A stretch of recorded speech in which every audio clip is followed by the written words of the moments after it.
ಅಂತ ಕಂದ್ರೆ ದುರ್ಯಾಮ ತೋಡ್ಕೊಡ್ತೀನಿ ಬಿಡೋ ನಿನ್ನ ತೋಡ್ಕೊಡಲ್ಲ ಯಾಕಂದ್ರೆ ತೋಡ್ಕೊಡ್ತೀನಿ ಮಂದಾರ ಅನ್ನಕ್ಕಡ್ಡಿ ಚಿನ್ನ ಕಂಡ ಏಯ್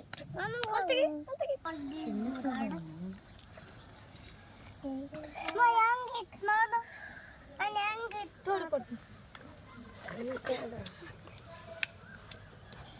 ನಾನು ಅದಕ್ಕೆ ಎತ್ತಿದ್ದಾನು ಅದೇ